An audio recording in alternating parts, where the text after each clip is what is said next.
நேயர்கள் அனைவருக்கும் வணக்கம். இது பிளஸ் அண்ட் மைனஸ் துலாக்கோல்.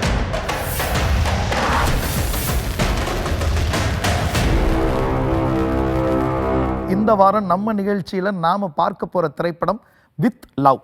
இந்த திரைப்படத்தை பொறுத்த வரைக்கும் இது ஒரு ரொமான்டிக் காமெடி ஜானர், அதாவது ரோம்காம் ஜானர் அப்படிங்கிற அந்த விஷயம் இந்த படத்தினுடைய ப்ளஸ். ஆனால் இந்த படத்தில் பல இடங்களில் ரொமான்ஸும் ஒரு சில இடங்களில் காமெடியும் ஒர்க் அவுட் ஆகாமல் போனது படத்தினுடைய மைனஸ். படத்தினுடைய நாயகனும் நாயகியும் தங்களுடைய எக்ஸ், அதாவது பழைய காதலர்களை தேடி போகிறாங்க அப்படிங்கிற அந்த பிளாட் இருக்கு இல்லையா, கதைக்களம், அது ரொம்ப ப்ளஸ்ஸாக இருந்துச்சு. ஆனால் அப்படி தேடி போகும் பொழுது முக்கியமான இடங்களில் கொடுக்க வேண்டிய இம்பேக்டை அந்த படத்தினுடைய குழுவினர் கொடுக்காமல் போனது படத்தினுடைய மைனஸ். படம் அப்படி யுவன் சங்கர் ராஜாவுடைய இமேஜில் இருந்து தான் துவங்குது, யுவன் சங்கர் ராஜாவுடைய வைபில் இருந்து தான் அந்த படம் துவங்க போகுது அப்படிங்கிற ஒரு ஓப்பனிங்கை கொடுத்தது ப்ளஸ். ஆனால் படம் முழுக்க பாடல்களை ரொம்ப சுமாராக ஷான் ரால்டன் கொடுத்தது படத்தினுடைய மைனஸ். இப்படி இந்த படத்தில் இருக்கிற ப்ளஸ் என்ன மைனஸ் என்ன அப்படிங்கிறத இன்னும் டீட்டெயிலாக பார்க்க போகிறோம். ஆமாம், வாங்க நிகழ்ச்சிக்கு போகலாம். இந்த வாரம் நம்ம நிகழ்ச்சியில் நாம் பார்க்க போகிற திரைப்படம் வித் லவ்.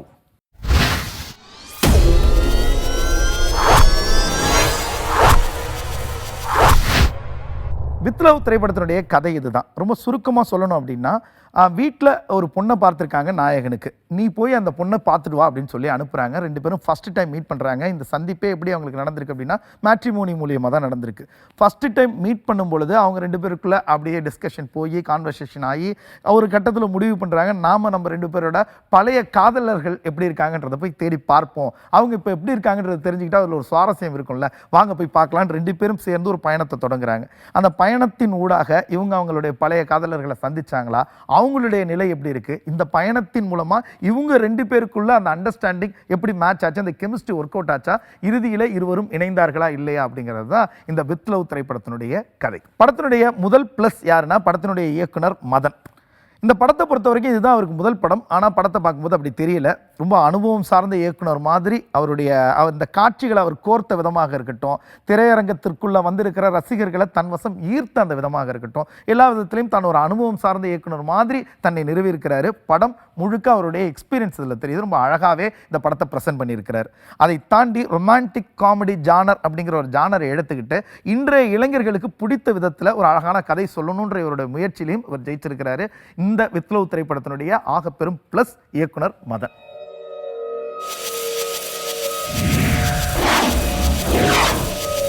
படத்தினுடைய அடுத்த பிளஸ் யார் அப்படின்னா அபிஷன் ஜீவித். இவருக்கு இது இரண்டாவது படம். இதற்கு முன்னாடி டூரிஸ்ட் ஃபேமிலி அப்படிங்கிற ஒரு படத்தை இயக்குனார். அந்த படத்தில் ஒரு முக்கியமான கதாபாத்திரத்தையும் ஏற்று நடித்திருந்தார். அதற்கு பிறகு கதாநாயகனாக முழு நீளமாக இந்த படத்தில் அவர் தன்னை ப்ரெசென்ட் பண்ணியிருக்கிறாரு, தன்னை பொருத்தி இருக்கிறார். ஒரு 90s கிட் இளைஞனாக, காதல் கைகூடாத ஒரு இளைஞனாக ரொம்ப நேர்த்தியாக தன்னுடைய நடிப்பின் மூலமாக அந்த கதாபாத்திரத்துக்கு உயிர் கொடுத்துருக்கிறாரு அப்படின்னு தான் சொல்லி ஆகணும். முதல் படத்திலேயே நாயகனாக முதல் படத்திலேயே ரசிகர்களுக்கு என்னெல்லாம் பிடிக்கும், எப்படியெல்லாம் பெர்ஃபார்ம் பண்ணால் அவங்க ரசிப்பாங்க, எப்படி டயலாக் டெலிவரி பண்ணால் அது அவங்களுக்கு ஈஸியாக கனெக்ட் ஆகும் அப்படிங்கிற பல நுட்பங்களை எல்லாம் ஒரு அழகாக உணர்ந்து நடிச்சிருக்கிறாரு. மேபி அவர் ஒரு இயக்குனராக இருந்ததுனால இதை ரொம்ப எளிதாக செஞ்சுட்டாரோ அப்படின்னு நமக்கு தோணுது. ஆனால் படம் பார்த்துட்டு வரும்பொழுது, படத்தினுடைய முதல் காட்சியில் அவர் வரும்பொழுது தியேட்டரில் எந்த விதமான ஆரவாரமும் இல்லை. படத்தினுடைய இறுதி காட்சியில் ரசிகர்கள் அத்தனை பேரும் கைத்தட்டி அவரை ஏற்றுக்கொண்டாங்க அப்படின்னு தான் நமக்கு தோணுது. அவருடைய வரவு தமிழ் சினிமாவிற்கு ஒரு மகிழ்ச்சியான வரவாகத்தான் இருக்கும் அப்படின்னு நம்பலாம். அவர் இந்த திரைப்படத்தினுடைய அடுத்த பிளஸ்.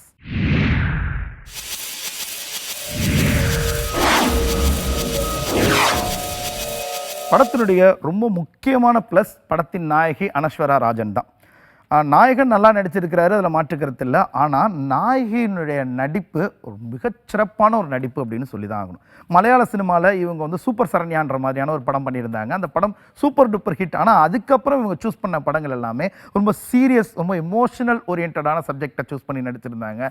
அதற்கு பிறகு இவங்க தமிழில் லான்ச் ஆகும் பொழுது பழைய மாதிரியே ரொம்ப ஜாலியான ஒரு ரொம்ப ரொமான்டிக் லவ் ட்ராமாவில் இவங்க நடிச்சிருக்கிறது நமக்கு பார்க்கும்போது ரொம்ப சந்தோஷமாக இருக்குது. பழைய அனஸ்வராவை பார்த்த மாதிரியான ஒரு ஃபீல். தனக்கு கொடுக்கப்பட்ட கதாபாத்திரத்தை ரொம்ப என்ஜாய் பண்ணி நடிச்சிருக்கிறாங்க. படத்துக்கு அவங்களே ஓன் டப்பிங் பண்ணியிருக்கிறாங்க. அது அவங்களுடைய இந்த படம் சார்ந்த, இந்த கதை சார்ந்த அவங்களுடைய ஈடுபாடை காட்டுது. அவங்க வருகிற எல்லா காட்சிகள்லையுமே ரசிகர்கள் கைத்தட்டி வரவேற்கிறாங்க, ரசிக்கிறாங்க. அவங்கள தங்களில் ஒருத்தியாக தங்கள் தமிழகத்தினுடைய நாயை அவங்கள ஏற்றுக்கிட்டாங்க அப்படிங்கிறது நமக்கு இந்த படத்தை திரையரங்கத்தில் பார்க்கும்போது ரொம்ப தெளிவாகவும் துல்லியமாகவும் புரியும்.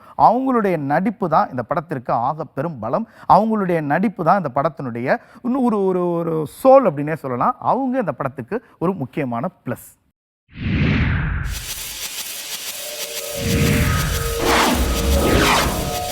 படத்தினுடைய அடுத்த ப்ளஸ் இந்த படத்தினுடைய கதைக்களம். எல்லோருக்குமே வாழ்க்கையில் நிச்சயமாக எக்ஸ் அப்படிங்கிற ஒரு நபர் இருப்பாங்க. முந்தைய காதல், அதாவது பள்ளி பருவத்தில் ஒரு காதல் அப்படிங்கிறது கண்டிப்பாக எல்லாருக்குமே இருக்கும். கிட்டத்தட்ட எல்லாருமே அப்படியான ஒரு காதலை கடந்து தான் வந்திருப்போம். அப்படிப்பட்ட ஒரு காதலனை திரும்பவும் இப்போ நம்ம எப்படி இருந்தாலும் பரவாயில்ல, திரும்பவும் அந்த பழைய காதலர்கள் எப்படி இருக்காங்க அப்படிங்கிறத தெரிஞ்சுக்கிறதுக்காக ஒரு பயணம் மேற்கொண்டா எப்படி இருக்கும் அப்படிங்கிறது தான் அந்த படத்தினுடைய சுவாரஸ்யமே. இந்த கதையினுடைய களம் ரொம்ப ஒரு ஒரு கியூரியாசிட்டியை கிரியேட் பண்ணுற மாதிரியான ஒரு பிளாட்டு தான் இது. அந்த பிளாட்டை எடுத்துக்கிட்டு அதை எக்ஸிக்யூட் பண்ண விதத்திலையும் அழகழகான காட்சிகளை அடுக்கி நம்மளை ரசிக்கும்படியாக எக்ஸிக்யூட் பண்ணியிருந்தது இந்த படத்தினுடைய தனி சிறப்பு. இந்த படத்தினுடைய அத்தனை காட்சிகளும் பார்ப்பதற்கு ரொம்ப ஃப்ரெஷ்ஷாக இருக்குது. இந்த படத்தினுடைய கதை நமக்கு வேறு சில படங்களை நினைவூட்டினாலும் படத்தினுடைய காட்சிகள் எல்லாம் ரொம்ப ஃப்ரெஷ்ஷாகவும் படத்தினுடைய வசனங்கள் ரொம்ப அப்படியே இம்ப்ரெசிவாகவும் இருக்கிறது இந்த படத்தினுடைய ரொம்ப முக்கியமான ப்ளஸ்.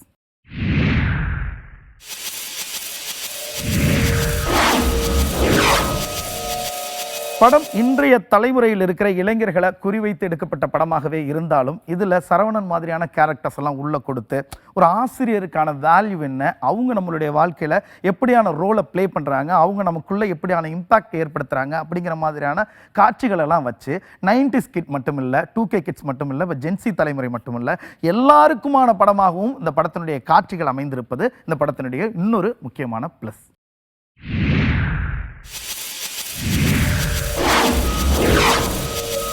விப்ளவ் திரைப்படத்தினுடைய ப்ளஸ் என்ன அப்படிங்கிறத பார்த்தோம். இந்த திரைப்படத்தை பொறுத்த வரைக்கும் இது வந்து இளைஞர்களை நோக்கி தான், அவர்களை குறிவைத்து அவர்களை டார்கெட் பண்ணி தான் இந்த திரைப்படத்தை எடுத்திருக்கிறாங்க.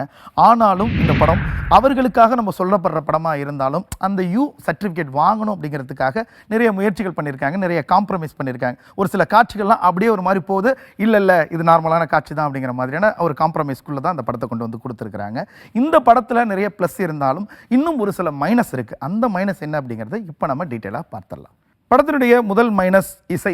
ஷான் ரோல்டன் தான் இந்த படத்திற்கு இசையமைச்சிருக்கிறாரு. இதுக்கு முன்னாடி டூரிஸ்ட் ஃபேமிலி, அதாவது இந்த படத்தினுடைய நாயகன் இயக்கிய டூரிஸ்ட் ஃபேமிலிக்கும் இவர் தான் இசையமைச்சிருந்தார். அதனுடைய தொடர்ச்சியாக இந்த படத்துக்கும் இசை. இந்த திரைப்படத்தை பொறுத்த வரைக்கும் இது ஒரு காதல் கதை, ரொமான்டிக் காமெடி ஜானர். இந்த திரைப்படம் எப்படி இருக்குன்னா 2 கதைக்களங்களில் கதை நகருது. ஒன்று 90s ஜானரில் 90s கிட்ஸ் அவங்களுடைய மூடுக்கு ஏற்ற மாதிரி கதை நகருது. அதுக்கப்புறம் இப்போ இருக்கிற ஜென்சி கிட்ஸ் 2K கிட்ஸை கனெக்ட் பண்ணுற மாதிரி ஒரு லேயர் ஒன்று நகருது கதை.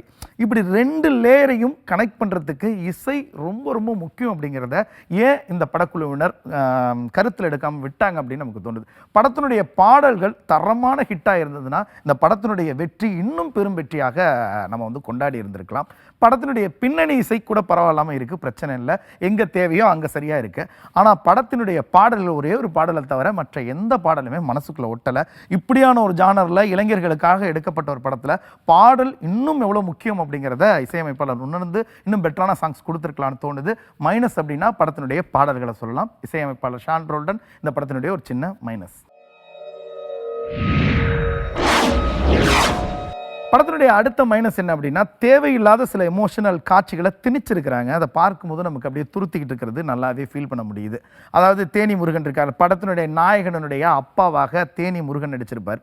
அவர் வருகிற காட்சியெல்லாம் எடுத்துட்டா கூட அதை அப்படியே ரிமூவ் பண்ணிட்டா கூட அந்த படத்தினுடைய ஃப்ளோவுக்கு எந்த விதமான சிக்கலும் இருக்காது.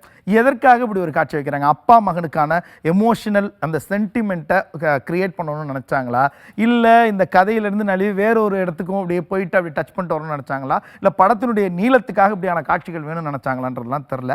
அந்த காட்சியாக இருக்கட்டும், அதற்கப்புறம் வருகிற அந்த சோகம் சார்ந்த ஒரு சேட் சாங்காக இருக்கட்டும், அது எதுவுமே பெருசாக ஒர்க் அவுட் ஆகலை. படத்தினுடைய வேகத்தை அது குறைக்குது, படத்தை அப்படி ட்ராக் பண்ணுற மாதிரி இருக்குது. அந்த மாதிரியான தேவையில்லாத இடைச்சொருகள் காட்சிகள் இந்த திரைப்படத்துக்கு ஒரு முக்கியமான மைனஸ்.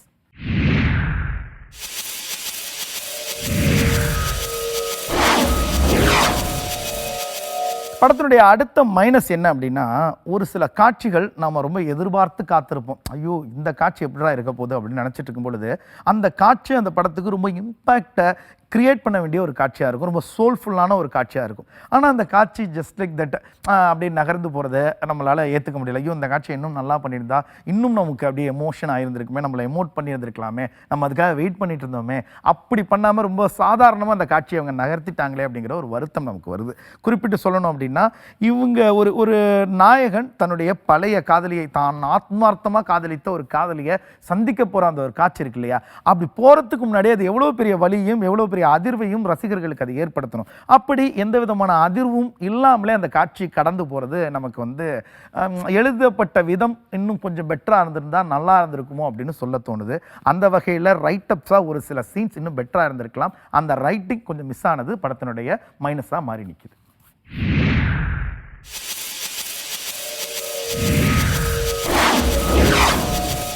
படம் இளம் தலைமுறையினரை குறி வச்சு எடுத்திருக்கிற ஒரு படம். அந்த படத்தில் நாயகன் காட்சிக்கு காட்சி புகைப்பிடிக்கிறார். கடைசியில் வந்து அவர் சிகரெட்டை விடுற மாதிரி ஒரு காட்சியை வச்சுட்டாலும் படம் முழுக்க அவர் புகைப்பிடிக்கிறது அப்படி ஒரு மாதிரி அதை ரொமான்டிசைஸ் பண்ணியிருக்கிறாங்க புகைப்பிடிப்பதை.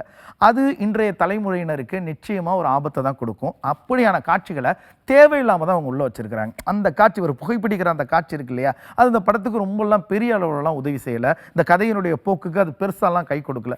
ஆனாலும் வலிந்து தான் அப்படியான காட்சிகளை வச்சுருக்கிறாங்க. அது இன்றைய தலைமுறைக்காக எடுக்கப்பட்ட ஒரு படத்தில் இப்படியான காட்சிகளை கொண்டு போய் சேர்த்தோம் அப்படின்னா அது நிச்சயமாக அவங்களுக்கான ஒரு ஆபத்தையும் ஒரு பாதகத்தையும் தான் கொடுக்கும் அப்படிங்கிறது நம்மளுடைய கருத்தாக இருக்குது. அந்த வகையில் அந்த காட்சிகளை எல்லாம் தவிர்க்காமல் விட்டது இந்த திரைப்படத்தினுடைய மைனஸ்.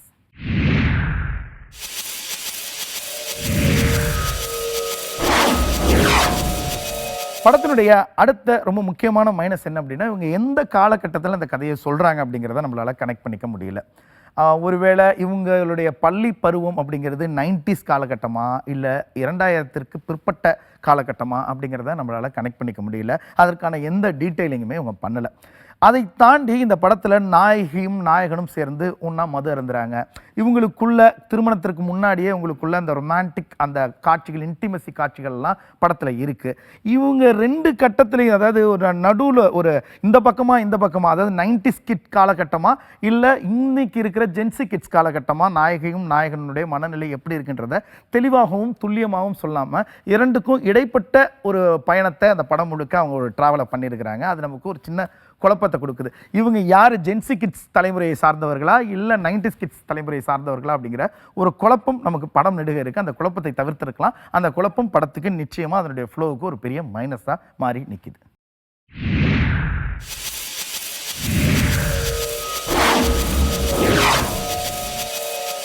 வித் லவ் திரைப்படத்தினுடைய ப்ளஸ் என்ன மைனஸ் என்ன அப்படிங்கிறத ரொம்ப டீட்டெயிலாக பார்த்தோம். இந்த திரைப்படத்தினுடைய இன்னும் நுட்பமான ப்ளஸ் மைனஸ் அனலைஸ் பண்ணலாம் அப்படின்னு உள்ளே போகும்பொழுது நமக்கு மனசுக்கு தோன்ற விஷயம் என்ன அப்படின்னா, இந்த படத்தினுடைய அந்த கதைக்களம் தான். இது நம்முடைய பழைய காதலை தேடி நாமளே ஒரு பயணம் போனோம்னா, நாமளே நம்ம படித்த பள்ளிக்கூடத்துக்கு போய் அந்த நினைவுகளுக்குள்ளாம் மூழ்கினோன்னா எப்படி இருக்குமோ அப்படியான ஒரு அற்புதமான ஒரு ஆத்மார்த்தமான ஒரு உணர்வை நமக்குள்ளே ஏற்படுத்துது. அது இந்த திரைப்படத்தினுடைய ஆகப்பெரும் ப்ளஸ். ஆனால் அப்படி நமக்கு பழைய ஞாபகங்களை ஏற்படுத்தணும் அப்படிங்கிறதுக்காகவே நாம் இதற்கு முன்பு பார்த்து பழக்கப்பட்ட தனுஷ் நடித்த 3 அப்புறம் வந்து கோமாளி மாதிரியான திரைப்படங்களுடைய காட்சிகளைப் போலவே இந்த படத்திலையும் நிறைய காட்சிகள் அமைந்திருப்பது இந்த படத்தினுடைய மிகப்பெரிய மைனஸ் அப்படின்னு சொல்லணும். இன்னும் ஃப்ரெஷ்ஷாக சில காட்சிகளை யோசிச்சிருந்திருக்கலாம். நாம் ஏற்கனவே பழக்கப்பட்ட காட்சிகளைப் போலவே நிறைய காட்சிகள் இந்த திரைப்படத்தில் இடம்பெற்றிருப்பது படத்தினுடைய ஒரு சின்ன மைனஸ்.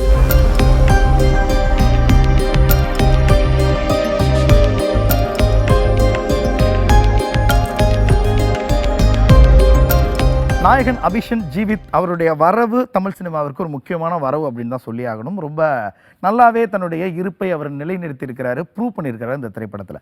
ஆனாலும் அவர் நடிக்கும் பொழுது பல காட்சிகளில் பிரதீப் ரங்கநாதனையும் நடிகர் மணிகண்டனையும் ரெசம்பிள் பண்ணுறது படம் பார்க்கும் நமக்கு ஏதோ ஒரு விஷயமா நமக்கு உறுத்துது. இன்னும் பெட்டராக இன்னும் வேறொரு டைமென்ஷனில் தனக்கான ஐடென்டிட்டியோட இவர் இன்னும் ஒரு வித்தியாசமான நடிப்பை கொடுத்தா இன்னும் ஆழமாக நம்ம மனசுக்குள்ளே அவர் இறங்குவார். அது இந்த படத்தில் மிஸ் ஆனது இந்த படத்தினுடைய மைனஸ்.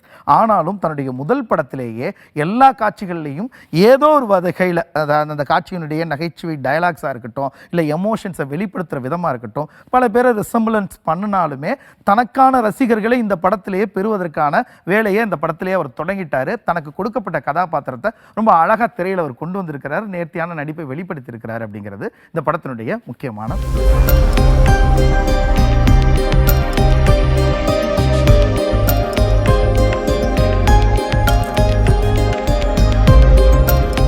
வித் ஃபர்ஸ்ட் லவ் திரைப்படத்தை பொறுத்த வரைக்கும் எந்த விதமான எதிர்பார்ப்பும் இல்லாமல் திரையரங்கத்துக்கு போகிறவங்களுக்கு இந்த திரைப்படம் ஒரு ப்ளசன்ட் சர்ப்ரைஸாக தான் இருக்கும். என்னடா அது சூப்பராக இருக்கே அப்படிங்கிற ஒரு மகிழ்ச்சியோட அவங்க வெளியில் வரலாம். ஆனால் நிறைய எதிர்பார்ப்புகளோட இந்த திரைப்படத்திற்கு போனாங்க அப்படின்னா மேபி இது அவங்கள டிசப்பாயிண்ட் பண்ணுறதுக்கும் வாய்ப்பு இருக்குது. ஏன்னா அந்த படத்தில் ஒரு சில மைனஸஸும் இருக்குது. இது நம்முடைய கருத்து தான். ஆனால் இந்த திரைப்படத்தை பொறுத்த வரைக்கும் நம் நிகழ்ச்சி இந்த திரைப்படத்திற்கு வழங்கி இருக்கிற நட்சத்திர மதிப்பீடு என்ன அப்படிங்கிறத இப்போ பார்க்கலாம்.